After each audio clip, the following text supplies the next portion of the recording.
سلام علیکم برای بچه گل. امروز میخوایم با هم دیگه بررسی کنیم که آیا زبان سومری و ترکی با هم دیگه هم خانواده هستن یا خیر.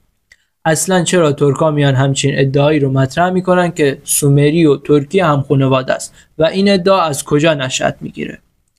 اون زمانی که آتاتورک اومده بود یه موجی ایجاد شد که هر تمدنی که ریشش مبهم بود و هر تمدنی که اطلاعات کافی و راجبش وجود نداشت میگفتن این یه تمدن ترکیه و سری برچسب ترکی رو بهش میزدن و تمدن سومری هم از این قاعده مستثنا نشد و حدود 100 سال پیش که سومر شناسی هنوز مراحل اولیه خودش رو طی می‌کرد و هنوز اطلاعات کافی راجع به زبان سومری وجود نداشت، دانشمندان اون موقع می اومدن نظرات مختلفی میگفتن، فرضیات مختلفی رو مطرح می‌کردن. مثلا زبان سومری و قفقازی هم خانواده است، یا زبان سومری و هندو اروپایی، زبان‌های هندو اروپایی با هم دیگه هم خانواده‌اند. بین اینا یه دانشمندی هم بود که به اسم هومل و آلمانی بود. هومل اومد گفتش که ترکی و سومری با هم دیگه هم خانواده‌اند. در واقع اومد گفتش که آلتایی، خانواده زبان‌های آلتایی و سومری با هم دیگه هم خانواده‌اند و سومری جزء خانواده زبان‌های آلتایی محسوب میشه که دسته‌بندی زبان‌های آلتایی که میشد ترکی و تونگوزی و مغولی امروزه یه دسته‌بندی درستی نیستش از نظر علمی. یعنی خود این دسته‌بندی زبان‌های آلتایی هم امروزه دیگه مردود شده، چه برسه به این که بخوایم سومری هم وارد این دسته‌بندی بکنیم. خلاصه یه سری از ترک‌ها اومدن گیر دادن به نظر همین هومل که 110 سال قبل گفته شده بود و اون موقع هم گفتیم که سومر شناسی هنوز مراحل اولیه خودش رو داشته می‌کرد و هنوز نظرات کامل و جامعی از سومر شناسی مطرح نشده بود.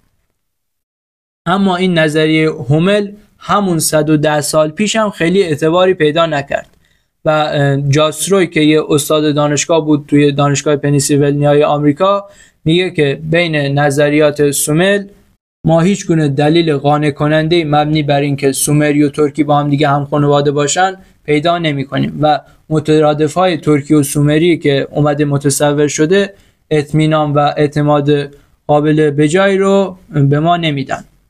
حالا اصلا میایم نظر اون دانشمندایی که 100 سال قبل گفتن رو میذاریم کنار و میخوایم ببینیم که آیا امروزه سومری و ترکی با هم دیگه هم خانواده هستن یا نه و اصلا زبان سومری در علم امروز زبانشناسی دنیا کجا قرار میگیره. گفتیم که ما خانواده های زبانی زیادی داریم، زبان های هندی اروپایی، زبان های آفریقایی، سامی که مثلا سامی میشه عربی و آشوری و عبری و هندی اروپایی هم زبان‌های زیادی رو شامل میشه، آفریقایی هم همینطور. آلتایی هم که حالا مردود شده دیگه، چیزی به اسم دسته‌بندی زبان‌های آلتایی نداریم. ولی آیا این سومری جزء کدوم خانواده قرار میگیره و جزء دسته کدوم خانواده زبانی هستش؟ طبق نظر دانشمندای معتبر و نشریات معتبر علمی، نه نشریاتی که جانبدارانه باشن و اعتبار کافی نداشته باشن، نشریات معتبر علمی، زبان سومری یک زبان تک خانواده هستش و به هیچ کدوم از خانواده زبانی تعلق نداره.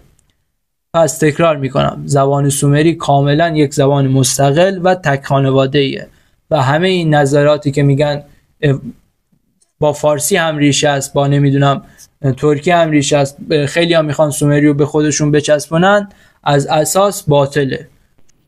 میکروفونم قطع شد. گفتم که زبان سومری یک زبان تک خانواده است و به هیچ زبان دیگه‌ای تعلق نداره و با هیچ زبان دیگه‌ای هم خانواده نیستش. ممنون که تماشا کردید تا اینجا. خدا نگهدار.